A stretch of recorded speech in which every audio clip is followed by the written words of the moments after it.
লা ইকরাহা ফিদ-দীন লাকুম দীনুকুম ওয়ালিয়াদ-দীন।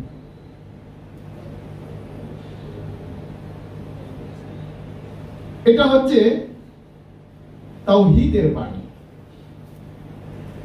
তাওহীদ হচ্ছে একাত্মবাদ।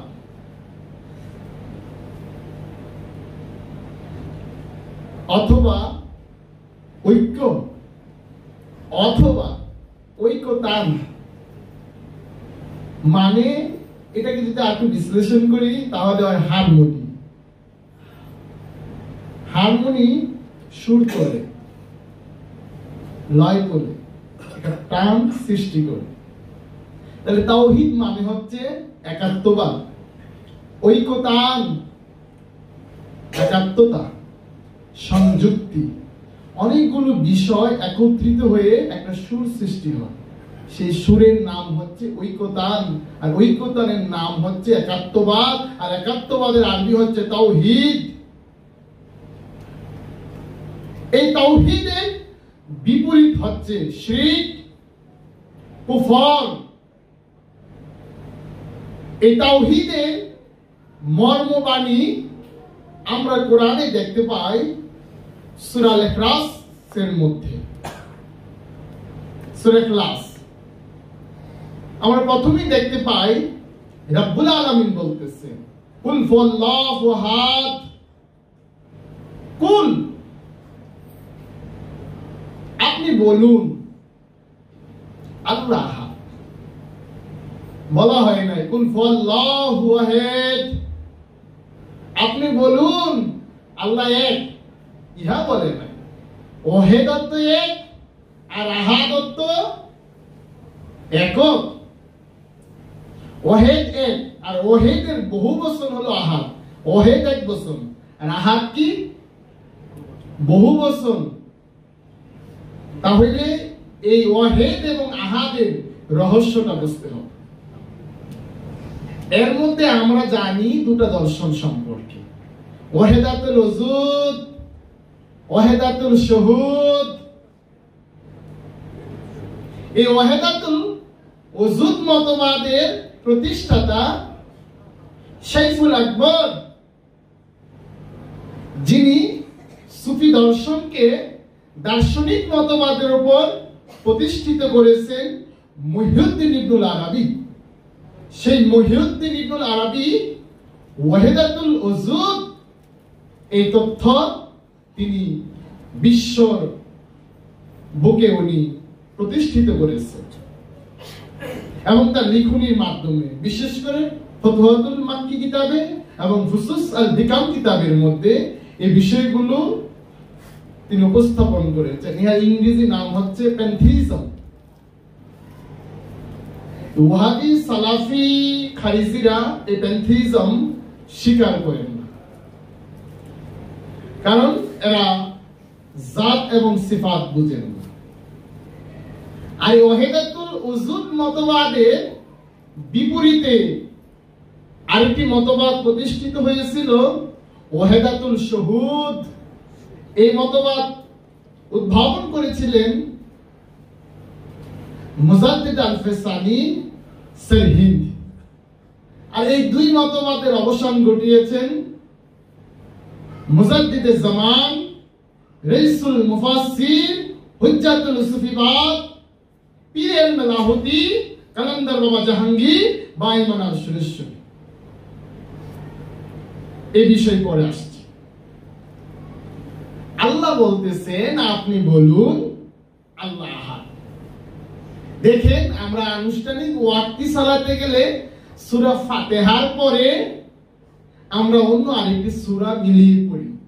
বড় আয়াত হলে একটি, আর ছোট আয়াত হলে তিনটি কমপক্ষে পড়তে হয়। আচ্ছা, বা ছোট ছোট সূরাগুলো পড়তে হয়। তাহলে এই আনুষ্ঠানিক ওয়াক্তি সালাতে যে বিশ্বাস, যে ইয়াকিন, সেটা হলো আমার আল্লাহ রাব্বুল আলামিন আমার সামনে দাঁড়িয়ে আছে। তো আল্লাহকে সামনে হাজির নাজির জেনে আমি পাঠ করতেছি আল্লাহর সামনে, আল্লাহকে শোনাচ্ছি আপনি বলুন আল্লাহ আহাদ। আমাকে বলবে, ঠিক আছে, মানে আমি আল্লাহকে আবার শোনাচ্ছি, আপনি বলুন আল্লাহ আহাদ। আল্লাহ আবার কারো কইবা আহাদ? আল্লাহ কাকে বলবে আহাদ? আল্লাহর কি আল্লাহ আছে নাকি? আল্লাহ বান্দাকে বলতে পারে তুমি বলো আল্লাহ আহাদ, মানে আমি বান্দা আল্লাহর সামনে দাঁড়িয়ে বলতেছি আপনি বলুন কুল হুয়াল্লাহু আহাদ, আল্লাহ আহাদ। আমি আর অর্থ বুঝি না। যাই হোক, রব্বুল আলামিন বলতেছেন আল্লাহর হাবিবকে, মানে আমি যে কালাম পাঠ করতেছি আমাকে বলতেছে স্বীকৃতি দিতে, আমাকে বলতেছে তুমি দেখতে শিখো, তুমি বলতে শিখো, তুমি গবেষণা করতে শিখো। আল্লাহ আহাদ, ওয়াহিদ বইল না, ওয়াহিদ তো সবাই মানে, এবার তুমি আল্লাহকে আহাদ রূপে দেখতে শিখো। আচ্ছা, আমি কিভাবে আল্লাহকে আহাদ রূপে দেখবো? আল্লাহ এক, আমরা সবাই জানি, কিন্তু আল্লাহ একক, আল্লাহ অখণ্ড, আল্লাহ অদ্বিতীয়, আল্লাহ স্বয়ংভূ, এটা কিভাবে দেখবো? আল্লাহ যে স্বয়ংভূ, তিনি যে অখণ্ড, তিনি যে অদ্বিতীয়, তিনি যে লা শারীক, তিনি যে লা মাওজুদ ইল্লাল্লাহ, এটা কিভাবে জানবো? এটা কিভাবে উপলব্ধি করব? এটা কিভাবে দেখবো? তার শরীকের বাহিরে যে একটা ঈশ্বর কোনও নাই, একটা ঈশ্বর কোনও রব্বুল আলামিনের আহাদের শরীকের বাহিরে নাই। গোটা সৃষ্টি জগৎরাই আল্লাহর শরীকের ভিতরে, এর বাহিরে একটা ঈশ্বর কোনও নাই। দ্বিতীয় আল্লাহ বললেন, থাকলে বলতাম ওয়াহাবি, সালাফি, খারেজি দর্শন এরা দ্বৈতবাদে বিশ্বাসী, এরা দ্বিতীয় আল্লাহ বিশ্বাস করে, এই জন্য এরা শিরকের গন্ধ পায়। যাই হোক, এই সূরার নামকরণ করা হয়েছে সূরাতুল ইখলাস। ইখলাস আরবি শব্দ। ইখলাসের বাংলা অর্থ হলো নির্ভেজাল, বিশুদ্ধ, মানে ভেজাল মুক্ত। আচ্ছা, ইখলাস শব্দটি আসছে খালাস শব্দ থেকে। ইখলাসের উৎপত্তি আরবি খালাস হতে। খালাস শব্দের অর্থ কি? বের করে দাও, মুক্ত হওয়া, বন্ধন কাটানো, খালাস করে দেন। কিসের থেকে খালাস হব? কিসের বন্ধন থেকে বের হব? আমরা জানি শরীফুর বন্ধন থেকে, কামনার বন্ধন থেকে, কামনার জাল কাটা, মায়া কাটানো, শিরক কুফরি থেকে বের হয়ে আসা। কোথায় থেকে বের করলো? অন্তর থেকে, কলব থেকে। শিরক কুফরি এগুলোর ভ্রান্ত ধারণা আমার অন্তর থেকে ডেস্ট্রয় করে দেওয়া, ভেনিশ করে দেওয়া, মিটিয়ে দেওয়া। তাহলে ইখলাস শব্দের উৎপত্তি হচ্ছে খালাস। খালাস মানে বাহির করে দেওয়া, বের করে দেওয়া, বের হয়ে আসা। আচ্ছা, তো যিনি রিপুর বন্ধন থেকে বের হলেন, যিনি কুফরি থেকে বের হলেন, যিনি শিরক থেকে বের হলেন, তিনি খালাস হলেন। আর যিনি খালাস হয়েছেন তিনি ইখলাস হলেন, বিশুদ্ধ হলেন। আর ইখলাস যিনি অর্জন করছে আরবি ভাষায় তাকে বলে মুখলেস। খালাস, ইখলাস, মুখলেস। তো মুখলেসকে বলা হয় বিশুদ্ধ চিত্তের অধিকারী। মুখলেস না হলে আহাদের রহস্য বুঝবে। একমাত্র মুখলেসকে বলা হয় নির্ভেজাল। মুখলেস আহাদের পরিচয় উপলব্ধি করতে পারে। এই মুখলেসের আরেক নাম হচ্ছে মুহসিনিন। এই মুহসিনিনের সাথে আমার রব্বুল আলামিন জাত রূপে থাকে, রব রূপে থাকে, মূল রূপে থাকে, সিফাত রূপে না। তাহলে মুখলেস না হলে আহাদের রহস্য বোঝা সম্ভব না। আহাদের রহস্য বুঝতে গেলেই শিরকের বন্ধন থেকে বের হতে হবে, মায়া জাল কাটতে হবে, রিপু থেকে মুক্ত হতে হবে। কারণ এই রিপু, এই ওরি আমার শত্রু, আমার প্রবৃত্তি, আমার শত্রু, আমার মনের ইচ্ছা, কামনা বাসনা, এগুলো থেকে আমাকে বলছে বের হতে। এগুলোই এক একটি শিরকের জীবন্ত প্রতিমূর্তি। এই জন্য রব্বুল আলামিন বলতেছেন আহাদ তোমার দিকে দৃষ্টি রাখছে, আহাদ তোমার সাথে দেওয়া হয়েছে আসছে পৃষ্ঠে, তোমার হীরায় হীরা আহাদকে বেঁধে দিয়েছে। তুমি আহাদকে অস্বীকার করলেও আহাদ তোমাকে অস্বীকার করবে না, তুমি মৃত্যুকে অস্বীকার করলেও মৃত্যু তোমাকে অস্বীকার করবে না, তুমি কিয়ামত অস্বীকার করলো কিয়ামত তোমাকে অস্বীকার করবে না, তুমি আল্লাহকে অস্বীকার করলো আল্লাহ তোমাকে অস্বীকার করবে না। কারণ তুমি তার বলয়ে আবদ্ধ, তুমি তার বলয়ের ভিতরে, তার বলয়ের বাহিরে। এই কারণে কোরআন বলছে তুমি দেখতে শিখো, আহাদ তোমার আসছে পৃষ্ঠে গিরায় গিরায়। তুমি এবার আহাদ থেকে বের হয়ে আসো। আহাদের পরিচয় হলো, বাবা জাহাঙ্গীর রহমাতুল্লাহ আলামিন বলছেন আল্লাহকে যিনি আহাদ রূপে দেখেছেন তিনি আদম হয়েছেন, তিনি আল্লাহর ওলি হয়েছেন, তিনি মুমিন হয়েছেন। মুমিন হওয়ার শর্তই হলো আল্লাহকে আহাদ রূপে দেখতে হবে, একের বাহিরে যে কিচ্ছু নাই এটা দেখতে হবে। এক তো সবাই মানে, অহেদ সবাই মানে, কিন্তু রাব্বুল আলামিনকে বলতেছেন তাকে আহাদ রূপে দেখার জন্য, আহাদ মানে অখণ্ড অদ্বিতীয় রূপে দেখার জন্য, তার বাহিরে কিচ্ছু নাই। এখানে তাওহীদ, এখানে শত হাজার বই পুস্তক কিতাব পড়লেও কিন্তু আল্লাহকে আহাদ রূপে দেখতে পাবে না, সম্ভব না। কেন? বই পড়ে যদি আউলিয়া হওয়া যেত তাহলে মাওলানা জালালউদ্দিন রুমি এই শামসে তাবরিজে সঙ্গ পাওয়ার আগেই বিরাট বড় আউলিয়া। ধরেন আমি সুফিবাদের উপরে কম পক্ষে বই না পড়লে 500 বই পড়ছি, কিন্তু আমি শয়তানি রয়ে গেল। বই পড়ে আউলিয়া হওয়া যায় না। এই কারণেই মাওলানা জালালউদ্দিন রুমি বলেছেন খুদ বখুদ মুল্লারুম কামেল নাশুদ তা গোলামে শামসে তাবরিজ নাশুদ। এই কালাম মসনবী শরীফের ভূমিকার মধ্যে লেখা আছে। এই কালাম পাঠ করে মসনবী শরীফের মধ্যে ঢুকতে হয়, যাকে বলা হয় কোরআনের জীবন্ত তাফসীর। এটাই একমাত্র কোরআনের তাফসীর হইছে, আর বাদ বাকি রাজকীয় তাফসীর। এই মসনবী কোরআনের জীবন্ত তাফসীর, এটা ফার্সি ভাষার কোরআন। আমি বলি নাই, মাওলানা রুম বলছে। কত বড় শক্তি নিয়ে হিম্মত দিয়ে বলছে। তিনি বলছে আমি কোরআনের মগজ তুলে নিয়ে আসছি, আর শাস্ত্রকার কুত্তাদের জন্য, পণ্ডিতদের জন্য, ভাষাবিদ পণ্ডিতদের জন্য হাড়গুলো রেখে দিলাম। এরা হাড় কামড়াবে আর এক কুকুর আরেক কুকুরের সাথে ঝগড়াঝাটি করবে। এই ফিকহ শাস্ত্রবিদদেরকে সুফিয়ে কেরাম, আউলিয়ে কেরাম, মুহাদ্দিসগণ বলেছেন এরা খোয়ারে বাস করা ভেড়ার দল। এদের মাথায় মানুষের মগজ নাই, আছে গরু মহিষের মগজ। এদের নাকে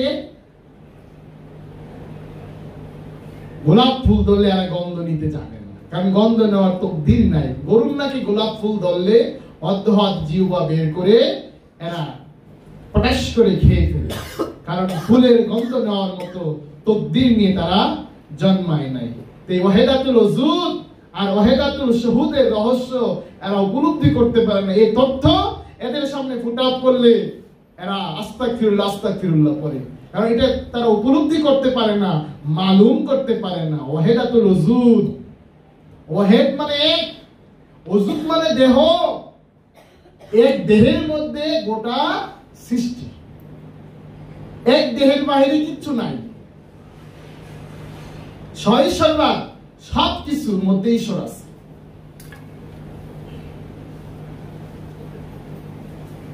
এই দেহটাকে বলা হয় ওজুদ, আর এই দেহটাকে যে নিয়ন্ত্রণ করে সেটা হচ্ছে শুহুদ, ওয়াহিদাতুল শুহুদ। বাবা জাহাঙ্গীর বলেছেন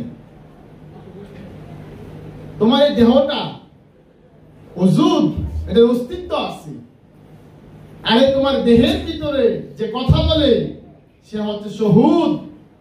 তো ওজুদ ছাড়া শুহুদের পরিচয় পাবেন না। তো বাবা জাহাঙ্গীর বলেছেন রূহ এটা হচ্ছে ওয়াহিদাতুল শুহুদ, আর তোমার এই নফসটা দেহের মধ্যে যে আছে সেটা হচ্ছে ওয়াহিদাতুল উজুদ।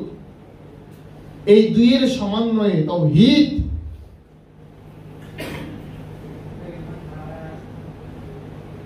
এই আহাদের রহস্য বুঝতে গেলে, তাওহীদের রহস্য বুঝতে গেলে, মোকামে লাহুতে প্রবেশ করতে গেলে, আল্লাহর দ্বীনে প্রবেশ করতে গেলে বলতেছেন তাসাব্বুরের শাইখ লাগবে,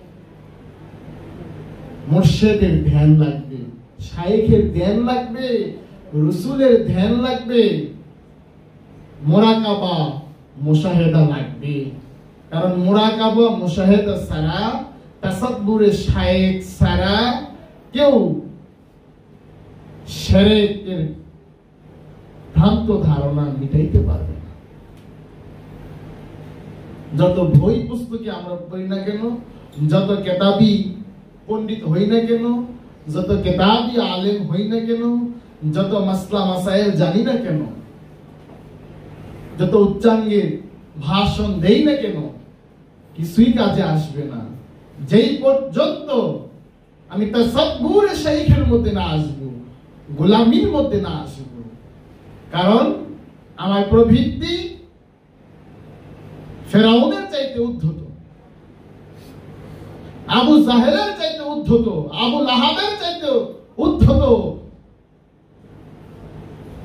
নমরুদের চাইতে উদ্ধত। আমার এই প্রবৃত্তি, আমার এই কামনা, আমার এই বাসনা সে আমার ভিতরে আছে, তাকে মিটানোর একটাই অস্ত্র মুর্শিদের গোলাম, মুর্শিদের সোহবত। এই গোলামি এবং সোহবত ছাড়া শিরক মিটানো সম্ভব না, শিরক থেকে বের হওয়া সম্ভব না। কেন আমরা মুর্শিদ ধরছি, কেন আমরা গুরু ধরছি? শিরক থেকে বের হওয়ার জন্য। একটাই তো উদ্দেশ্য, সবার একটা উদ্দেশ্য আছে, কুফরি থেকে শিরক থেকে বের হওয়ার জন্য। বাবা জাহাঙ্গীর বলেছেন পীর ধরা শিরক। কারণ আমি একজন পীর, একজন দুইজন, শিরক দুইয়ের মধ্যে কিন্তু শিরক আছে। কেন পীর ধরলাম? আমার ভিতরে একটা ফেরাউন আছে, আমার ভিতরে একটা নমরুদ আছে, আমার ভিতরে একটা সাজ্জাদ আছে, আমার ভিতরে একটা আজাজিল আছে, আমার ভিতরে একটা ইবলিশ আছে, আমার ভিতরে একটা মরদুদ আছে, আমার ভিতরে একটা খান্নাস আছে, আমার ভিতরে একটা খবিশ আছে। এই সবগুলোকে একত্রিত বলা হয়েছে প্রবৃত্তি, মায়া, কামনা অথবা বাসনা অথবা রসনা। এইগুলো থেকে বের হওয়ার জন্য আমরা মুর্শিদ ধরছি। কেন? তার চাইতে একটা এগুলো ভাইরাস, এই ভাইরাসে আমার নফসটাকে আক্রান্ত করে রাখছে। তো মুর্শিদ আল্লাহর দ্বীন, দ্বীন বাবা জাহাঙ্গীর, দ্বীন বাবা বেগম ওয়ারসি, দ্বীন মুহাম্মদ। আমি এই দ্বীনকে কেন গ্রহণ করলাম? এগুলো থেকে বের হওয়ার। কারণ উনি শিরক মুক্ত, উনি সেজদার মধ্যে আছে। তো আমিও সেজদার মধ্যে যাওয়ার জন্য আমি বায়াত নিয়েছি, ঈমান আনছি। কারণ মুর্শিদ হচ্ছে অ্যান্টিভাইরাস, আর আমার মধ্যে যে প্রবৃত্তি আছে এটা ভাইরাস। এই ভাইরাসকে বেনিশ করতে গেলে তার চেয়ে একটা শক্তিশালী লাগবে, এটা হচ্ছে মুর্শিদ, অ্যান্টিভাইরাস। কারণ সাধক বলতেছে হাইদর জ্ঞান শক্ত করে, ধনী মানি মরছে ডুবে, দেখ না চেয়ে কামসা করে, সে পারে আশা করে কত নাইয়া নৌকা ছাড়ে, কাম বাতাসে পাইলে পরে ধৈর্য নৌকা হচ্ছে। আমি একজন, তো বলতেছে আমি একজন মাঝি পাইছি,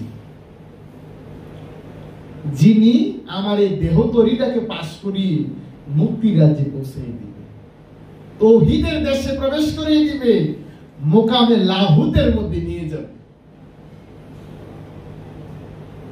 কারণ আমি আহাদের মধ্যে বন্দী আছি, আমাকে অহেদের দেশে নিয়ে যাবে। একের দেশে নিয়ে যাবে, আমাকে মুক্তির স্বাদ দিবে, একাত্মবাদের স্বাদ দিবে, আমাকে তৌহিদময় রাজ্যে নিয়ে যাবে। এই রাজ্য মানে আবার ওই বস্তু জগতের কোন রাজ্য না, এটা আত্মার জগৎ। ওই জগতে আমাকে বিচরণ করাবে, যেখানে কোনো কিছু আমাকে স্পর্শ করবে না, যেখানে বন্ধন নাই, বাধা নাই, কেউ কারোর উপরে জোর করবে না, জুলুম করবে না। সেই কারণেই মহামানবরা, মহাপুরুষরা বলেন লাইকরা ফিদ্দীন, এই দিনের মধ্যে, স্বভাবের মধ্যে কোনো জোর নাই, জবরদস্তি নাই। লাকুম দীনুকুম ওয়ালিয়াদ্দীন, তোমার ধর্ম তোমার কাছে, তোমার স্বভাব তোমার কাছে, আমার স্বভাব আমার কাছে।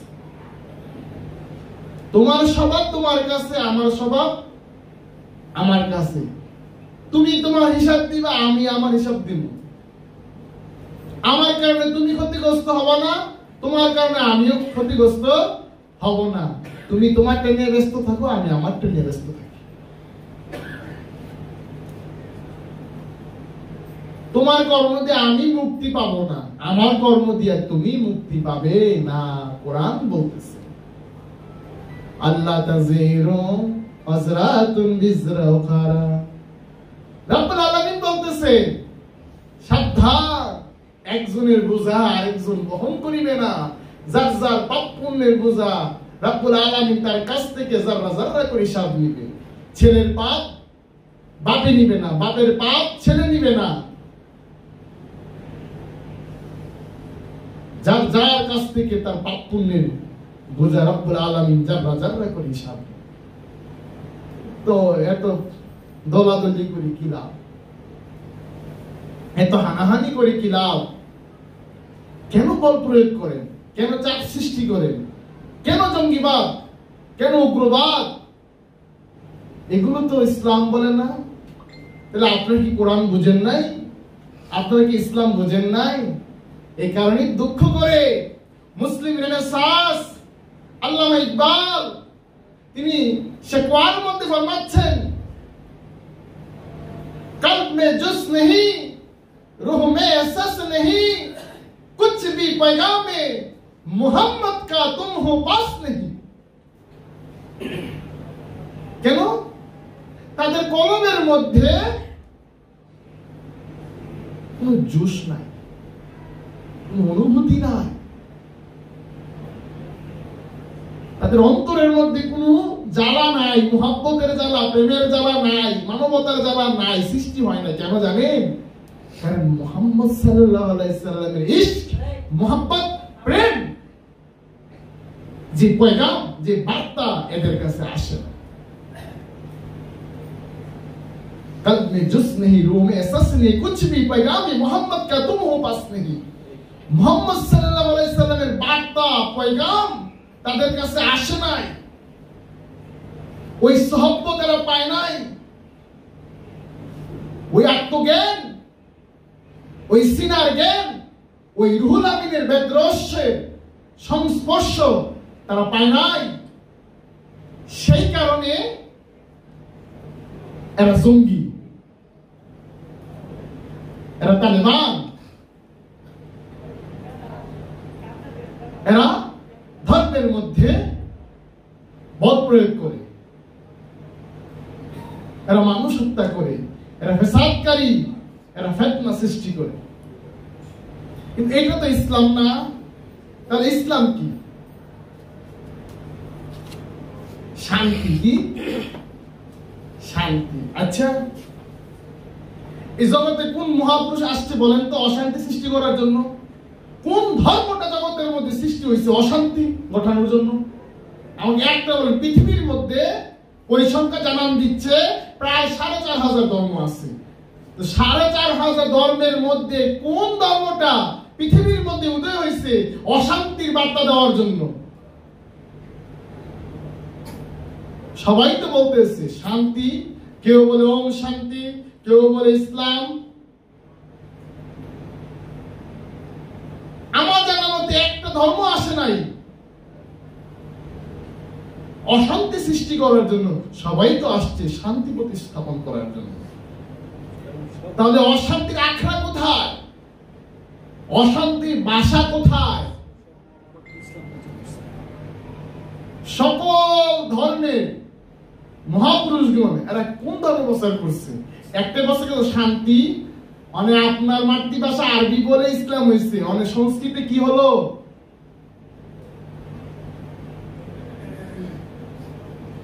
ফার্সিতে কি হলো?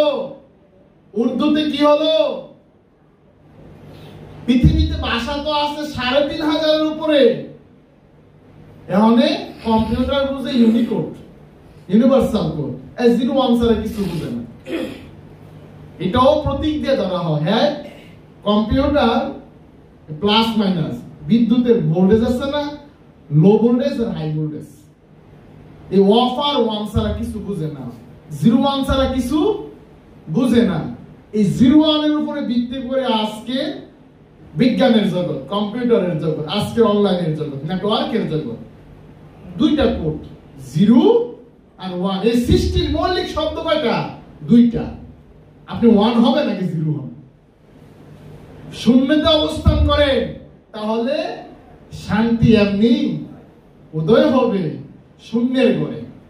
যেই পর্যন্ত নিজেকে শূন্যের কোঠায় আমি না নিতে পারবো, 0-র মধ্যে আমি আমার অবস্থান নিয়ে আসতে না পারবো, ওই পর্যন্ত আমার মধ্যে একের সৌন্দর্য উদয় হবে না। মৌলিক শব্দই দুইটা, 0 এবং 1, প্লাস এবং মাইনাস। প্লাস হতে চান, আগে মাইনাস ডিলেট করে। শুধু যোগ আর বিয়োগ জানলেই হবে, কারণ আমরা জানি যোগে গুণ হয়, বিয়োগে ভাগ হয়। বাস এতটুকু জানলেই হলো। এতটুকু বুঝতে গেলে বিশ্ববিদ্যালয়ে পড়তে হবে না, শুধু যোগ বিয়োগ জানলেই হলো। যোগে গুণ হয়, বিয়োগে ভাগ হয়। এখন আমাকে মাইনাস করতে হবে। কি মাইনাস করব? আমার মধ্যে কিছু আসরিক প্রবৃত্তি আছে, এগুলো মাইনাস করতে হবে। বাবা জাহাঙ্গীর বলছেন আমিত্ব, আমিটা পবিত্র, তার সাথে একটু যোগ হয়েছে তো, এই আমি থেকে তোটা ফালাই দিতে বলছে, এটা মাইনাস করতে বলছে। তাহলে তুমি শূন্যের মধ্যে পৌঁছে, এই শূন্যের গর্ভ থেকে একের উদয় হবে। তা আমাদেরকে শূন্যে পৌঁছাতে হবে। তো বাবা জাহাঙ্গীর বলছেন সাধনা করে তুমি কিছু পাইবা না, সাধনা করে হারাইতে হয়। যেমন বাবা জাহাঙ্গীর বলছিলেন, তোমার যদি 2টা বাড়ি থাকে, না থাকার সম্ভাবনা আছে, এমনকি তোমার বাসায় কাপড়টা থাকবে কিনা এটাও সন্দেহ। তাহলে বুঝে বাবা জাহাঙ্গীরের সাধনা আপনার শূন্য করেছেন। এখানেই ভয় পুঁজিপতিদের, এখানেই বস্তুবাদের ভয়। যারা বস্তুবাদী, যারা পুঁজিপতি, বাবা জাহাঙ্গীরের নাম শুনে তার গাজা লাগে।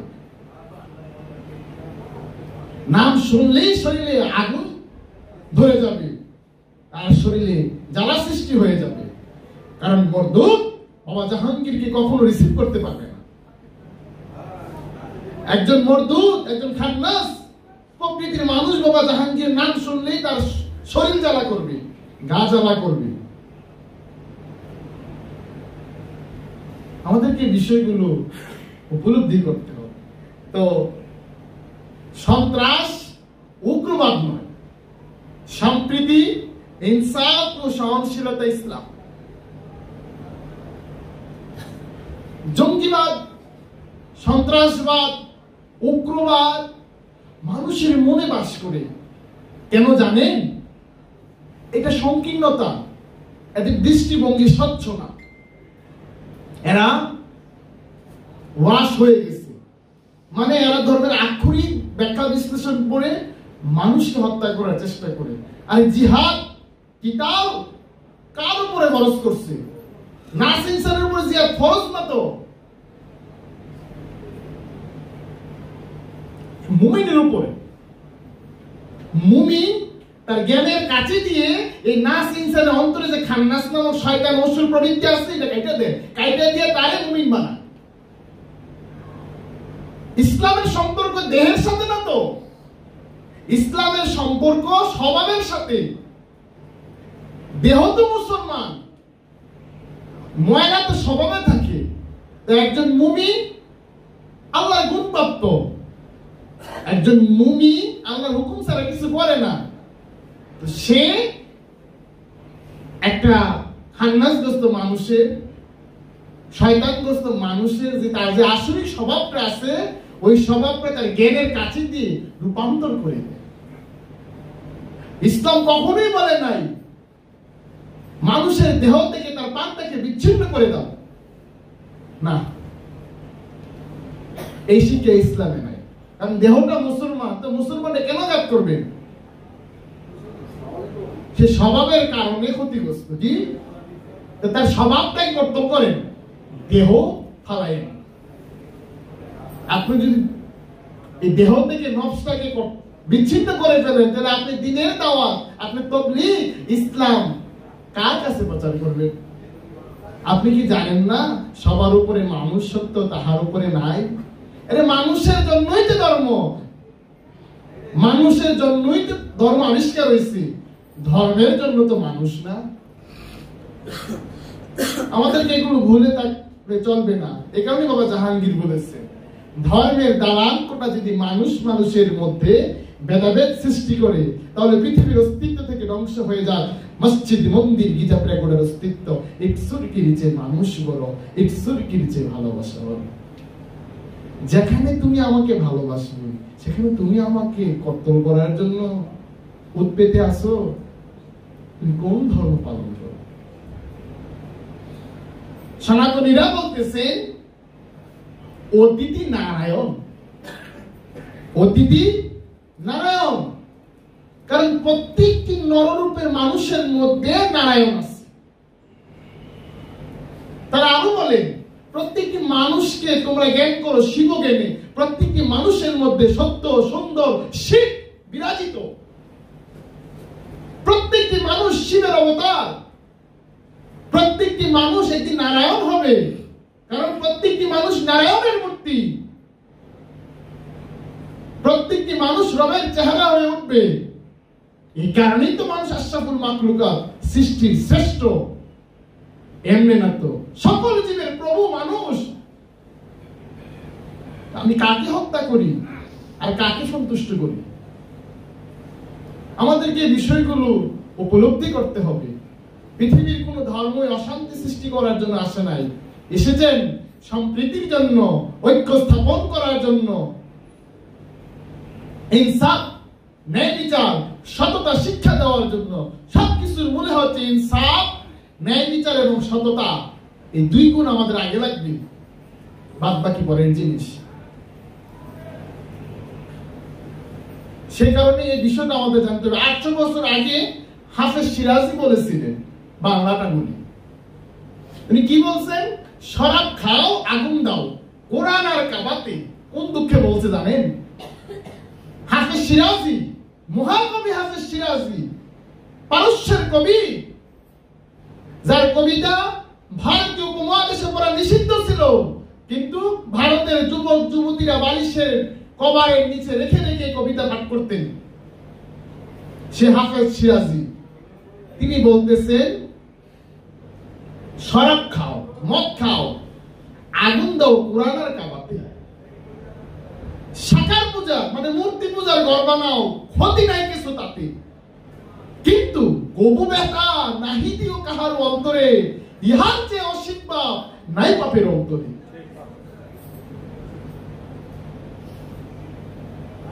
তুমি শরাব খাও, আগুন দাও, কারো ক্ষতি হবে না। এই জাগতিক কাবা, এই আনুষ্ঠানিক মসজিদ, মন্দির, গির্জা প্রেগোডা সব জ্বালায় করে সাকার করে দাও, কোনো সমস্যা নেই। সাবধান, কিন্তু কোন মানুষের হৃদয়ে আঘাত দিও না। মানুষের মন ভাঙা তো আল্লাহর আরশ ভাঙা। মানুষের মন ভাঙা মসজিদ, প্রেগোডা, গির্জা ভাঙা চাইতে কঠিন। কারণ ওইগুলোর মধ্যে রব জাতরূপে থাকেন না, ওইগুলোর মধ্যে রব নাই, মানুষের অন্তরে আছে। উকিটা দেখো।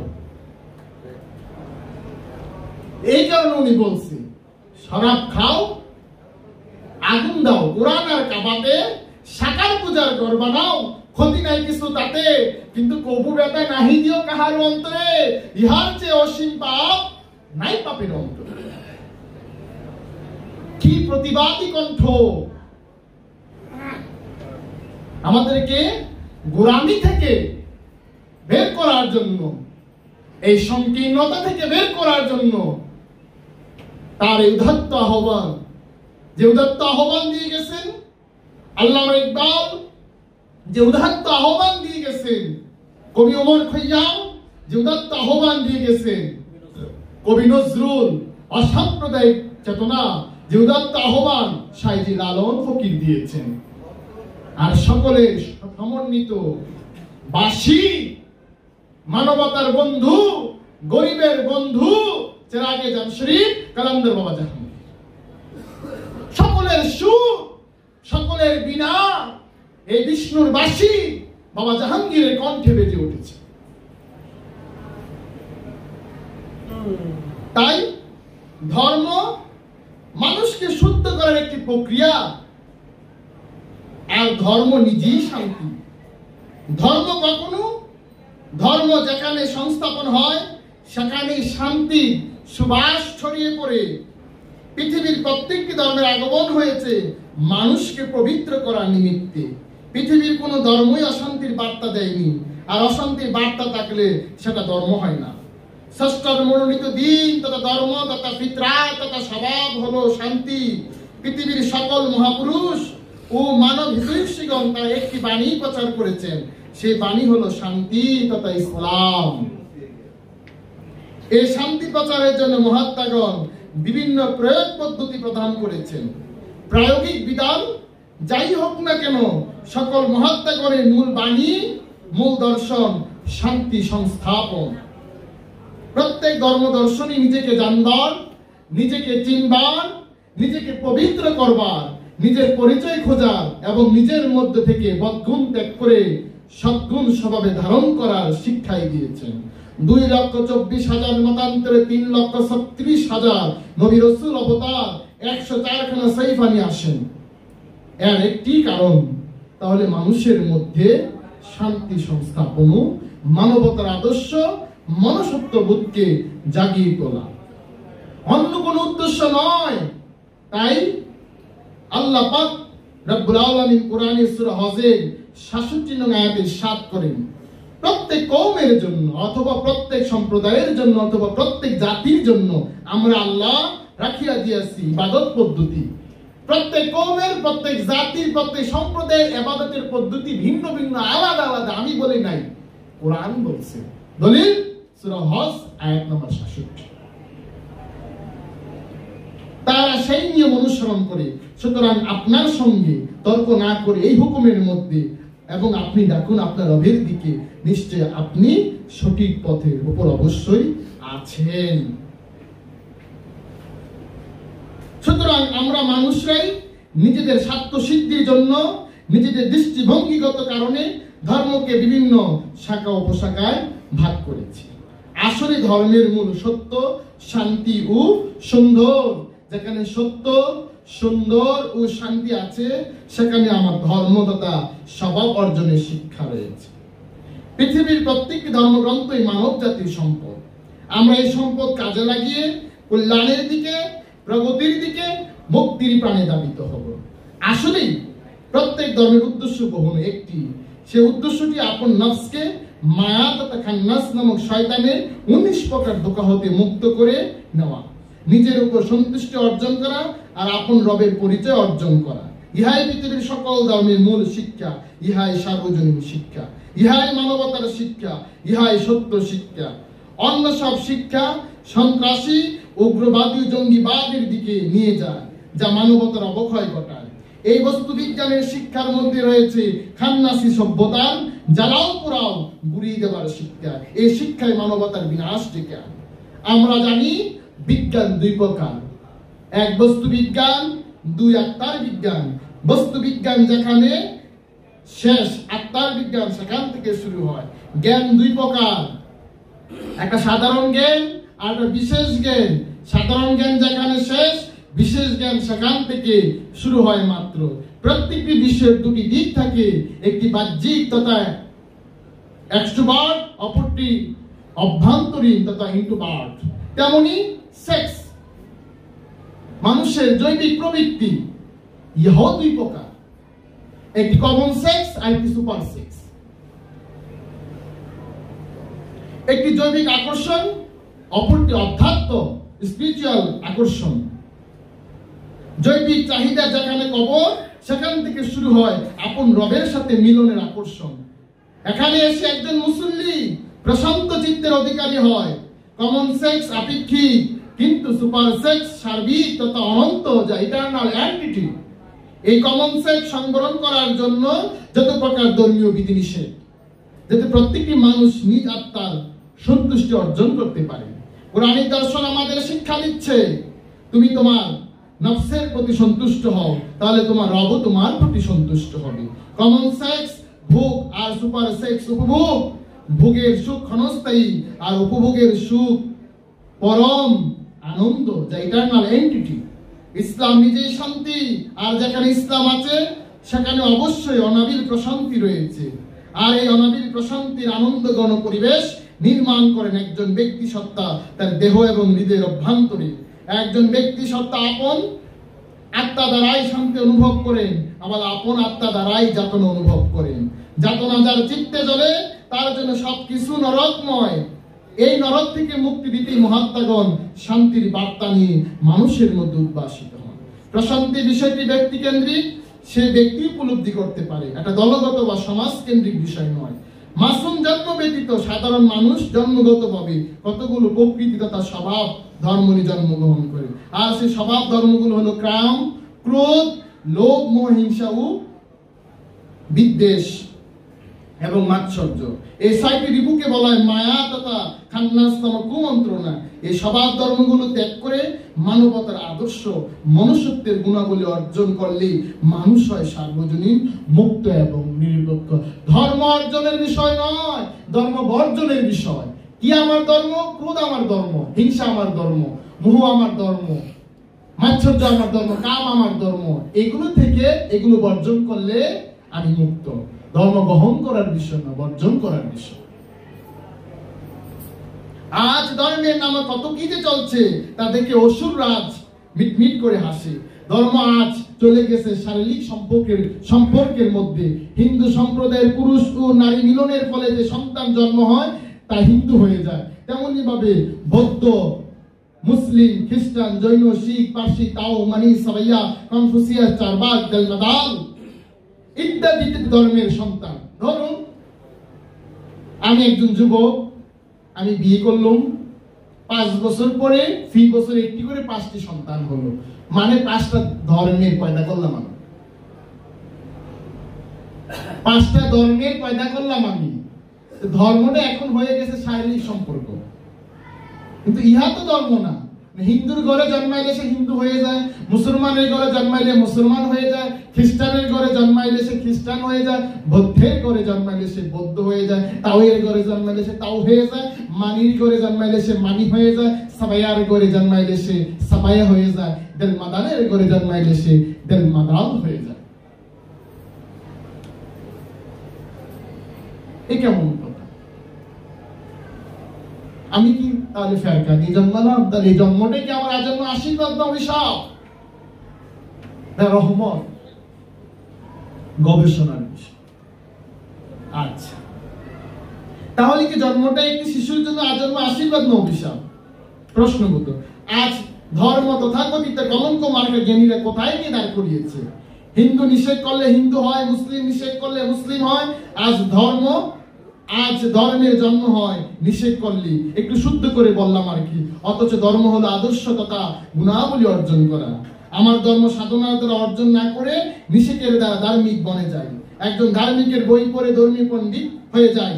এ হচ্ছে ধর্ম আর ধার্মিক। কি বলবো, বলবার ভাষা নেই। বেশি কিছু বললে খান্নাস মাথা ছাড়া দিয়ে উঠবে। আগামী দিনে প্রতিটি মানব শিশু সত্য, সুন্দর, প্রবমে আনন্দ, সংস্কৃত মনা হয়ে ওঠো।